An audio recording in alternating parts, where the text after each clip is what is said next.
Hello friends, welcome to the new episode of my channel. আমি অরিত্র। এখন এই ভিডিওর মধ্যে আমরা কিছু লেটেস্ট আপডেটস নিয়ে কথা বলবো। ভিডিও সব থেকে প্রথম আপডেটটা হচ্ছে গোলমাল 5 কে কেন্দ্র করে। তো গোলমাল 5-এ আবারও কারিনা কাপুর কামব্যাক করতে চলেছে। অজয় দেবগন এবং কারিনা কাপুরের জুটিকে আমরা এই ছবির মধ্যে দেখতে পেতে চলেছি। এর পরবর্তী আপডেটটা হচ্ছে রজনীকান্তকে নিয়ে। তো জেলার 2 এর শুটিং তিনি এই মুহূর্তে করছেন। তো জেলার 2 যখন কমপ্লিট হয়ে যাবে, মুক্তি পেয়ে যাবে ছবিটা, তার পরবর্তীতে কামাল হাসানের সাথে প্রোডাকশন হাউসে একটা ছবি করার কথা আছে রজনীকান্তের, এবং কামাল হাসান রজনীকান্তকে একসাথেই আমরা দেখতে পাবো। তো সেই ছবিটার এখনো ডিরেক্টর ফাইনাল হওয়া, স্ক্রিপ্ট ফাইনাল হওয়া অনেকটা সময় লাগছে। তো জেলার 2 এর পরবর্তীতে এবং এই ছবিটা হওয়ার আগে মাঝে একটা তাড়াতাড়ি একটা ছবি কুইকলি তিনি করে নিতে চাইছেন আমাদের রজনীকান্ত, এবং সেইটার জন্য ডিরেক্টর কনসিডার যার নাম উঠে আসছে, যে ডিরেক্টরের সাথে কথাবার্তা চলছে, সেটা হচ্ছে সুন্দর সিং বলে যিনি ডিরেক্টর আছেন না, তার নাম উঠে আসছে, যিনি আরণ্যমানের মতো হরর কমেডি ফ্র্যাঞ্চাইজ বানান। তো তার নাম উঠে আসছে। তো তার সাথে মাইট বি রজনীকান্ত একটা ছবি করতে পারেন। এবার দেখা যাক। এখন তো তার নাম উঠে আসছে, পরবর্তীকালে ডিরেক্টরও চেঞ্জ হতে পারে। তো সেটা চাইছেন তিনি, যেটা তাড়াতাড়ি একটা ছবি কমপ্লিট করে নিতে, এবং তারপরে যেহেতু কামাল হাসানের সাথে ছবিটা হতে একটু সময় লাগছে আর কি। তো এটা রজনীকান্তকে নিয়ে আপডেট। এর পরবর্তী আপডেটটা হচ্ছে মাইত্রী মুভি মেকার্সদেরকে নিয়ে। তো প্রডিউসাররা নিজেরা কিছু ইন্টারভিউ দিয়েছে এবং সেখানে তারা অনেকগুলো বিষয় নিয়ে কথা বলেছে। সব থেকে প্রথম তারা জানিয়েছে যে পরের বছরই 2026-এ ফজি ছবিটা 15ই আগস্ট উপলক্ষে রিলিজ করবে, প্রভাসের ছবিটা। এবং ড্র্যাগন বলে যে ছবিটা আছে, যেটা এনটিআর প্রশান্ত দিলের ছবি, সেই ছবিটা তো রিসেন্টলি আপডেট উঠে এসেছিল যে যা যা শুট করা হয়েছিল তার 90% স্ক্র্যাপ করে দেওয়া হয়েছে এবং 10%ই মাত্র রিটেন করা হবে, এবং আবার পুরো জিনিসটাকে রিশুট করা হচ্ছে। তো সেটাও তারা কনফার্ম করছে যে ওই ছবিটাও 2026-এই মুক্তি পাবে, তবে লাস্টের দিকে আর কি, শেষের দিকে গিয়ে মুক্তি পাবে, এটা তারা কনফার্ম করেছে।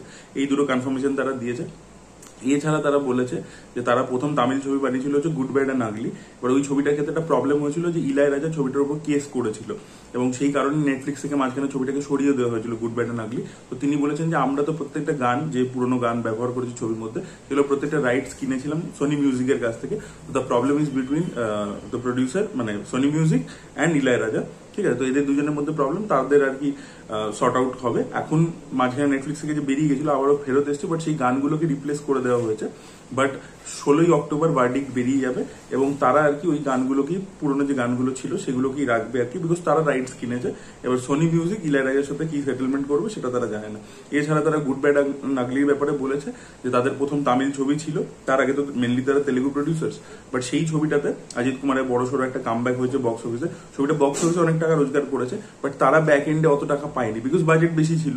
তো তারা প্রচুর টাকা, যে একটা হয় না যে প্রফিট করতে পেরেছে, সেটা তারা করতে পারেনি। বাট তারা কোনো টাকা লসও করেনি, এটাও তারা জানিয়েছে। এবং তারা পরবর্তীকালে অজিত কুমারকে নিয়ে আরো ছবি করবে। এবং এছাড়া তাদের পরবর্তী যে ছবি ডুড, যেটা দিওয়ালি উপলক্ষে রিলিজ করছে, সেই ছবিটা কিন্তু তারা আর কি খুব কনফিডেন্ট যে ছবিটা বক্স অফিসে ভালো কালেকশন করবে, এবং তারা তামিলে আরো ছবি বানাবে, এটা তারা জানিয়ে দিয়েছে। তো এই ছিল মাইত্রী মুভি মেকার্স এর প্রডিউসারদেরকে নিয়ে কথা। দুজন প্রডিউসার রয়েছে, আপনারা প্রত্যেকেই জানেন। এর পরবর্তী আপডেটটা হচ্ছে যিনি হচ্ছেন রাজা সাহেবের যিনি প্রডিউসার, তিনি আর কি একটা আপডেট দিয়েছেন। তিনি বলেছেন যে ভিএফএক্স সুপারভাইজার যে ছিল, সে টাকা পয়সা সব নিয়েছে, কিন্তু ছবির যে কাজ, তার যেটা কাজ আর কি ভিএফএক্স সুপারভিশনের, সেটা সে ঠিক মতো করেনি, এবং সে উল্টে ডিরেক্টরকে থ্রেটও করেছে।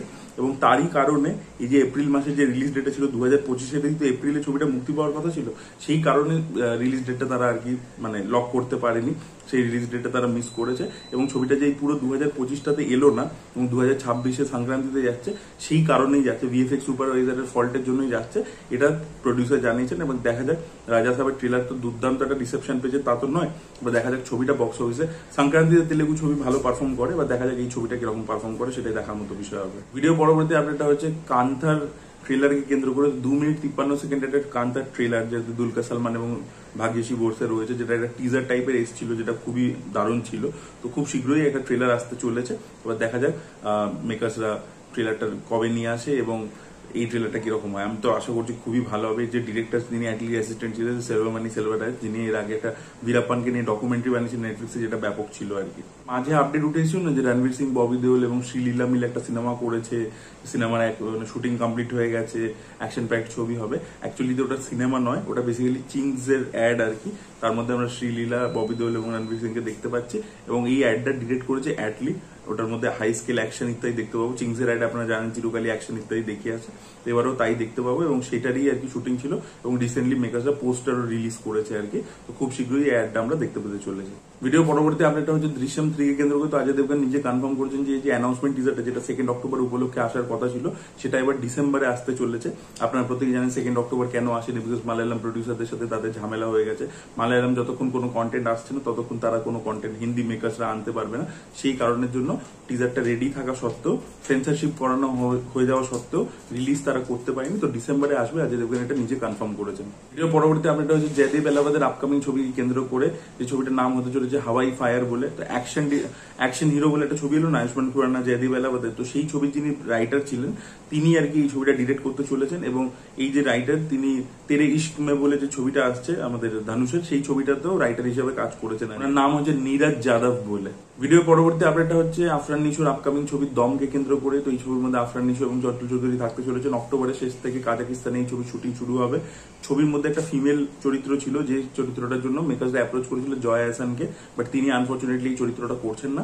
এখন শোনা যাচ্ছে পূজা চেরিকে মেকার্সরা কনসিডার করছে এই রোলটার জন্য। তো দেখা যাক পূজা চেরির পারফরমেন্স কিরকম হয় এবং এই ছবিটার জন্য রিল লুকিং ফরওয়ার্ড। চন্দ্র চৌধুরী আফরান নিশোকে প্রথমবার একসাথে দেখতে পাবো, রিল লুকিং ফরওয়ার্ড। ভিডিও পরবর্তী আপডেট হচ্ছে কান্তারা 2 কে কেন্দ্র করে। তো কান্তারা 2 এর একটা দীপাবলি স্পেশাল ট্রেলার তারা রিলিজ করতে চলেছে আজকে দুপুর 12টার সাথে। আর এর পরবর্তী আপডেটটা হচ্ছে মির্জাপুর মুভিকে কেন্দ্র করে। তো মির্জাপুর মুভির মধ্যে একটা ইম্পর্টেন্ট ক্যারেক্টার আমরা সোনাল চৌহানকেও দেখতে পেতে চলেছি। তো দেখা যাক তার ক্যারেক্টারটা কিরকম হয়। তো সাই ধরম তেজ, যিনি এখন নিজের নাম পাল্টে সাই দুর্গা তেজ করে নিয়েছেন, তো তিনি তার যে আপকামিং ছবি আসছে SYG বলে, তো সেই ছবিটা একটা টিজার রিলিজ করেছে। এই ছবির কিন্তু বাজেট বেশ ভালো, মানে 200 কোটি টাকা শোনা যাচ্ছে বাজেট, এবং ডিরেক্টরের কিন্তু প্রথম কাজ হতে চলেছে। তো তার হাতে এতটা বড় বাজেট। এবার এই যে টিজারটা এসছে সেখানে কিন্তু ভিজুয়ালস গুলো বেশ ভালো লাগছে। একটা পিরিয়ডিক সেটিং এ আমরা দেখতে পাচ্ছি, একটা কোথাও একটা রেবেলিয়নের গল্প বলছে আর কি, যে কিছু সাধারণ মানুষের মধ্যে থেকে একজন উঠে দাঁড়াচ্ছে, সেরকম আর কি মাসিয়া টাইপের গল্প। বাট অ্যাকশন বা ভিজুয়ালস যা যা দেখতে পাচ্ছি, যা সেট ডিজাইন হয়েছে বা যে ক্যামেরা ওয়ার্ক হয়েছে, সেগুলো কিন্তু ইমপ্রেসিভ লাগছে এখনো অব্দি। তো দেখা যাক কাজটা কিরকম হয়। Reel looking forward. দেখা যাক যে একটা বড় গ্যাম্বেল করেছে প্রডিউসার্সরা, যে নতুন ডিরেক্টরের উপর এত টাকা লাগিয়েছে, প্লাস সাই দুর্গা তেজেরও তো বিশাল যে ব্যবসা বক্স অফিসে করতে পেরেছে সব ছবি, তা তো নয়, তার তো অনেক ছবি আন্ডার পারফর্ম করেছে, তার সত্ত্বেও যে এতটা পয়সা লাগিয়েছে সেটাই ভালো জিনিস। এবার দেখা যাক আর কি ছবিটা কিরকম বেরোয়। আপনারা SYG টিজারটা অবশ্যই ইউটিউবে সার্চ করে দেখতে পারেন, আপনাদেরও আশা করি ভালো লাগবে। সো এটাই বলা ছিল। That was it guys, thank you so much for watching this video. ভিডিওটা ভালো লেগে থাকলে লাইক করুন, শেয়ার করুন, চ্যানেলকে সাবস্ক্রাইব করতে ভুলবেন না। Bye bye.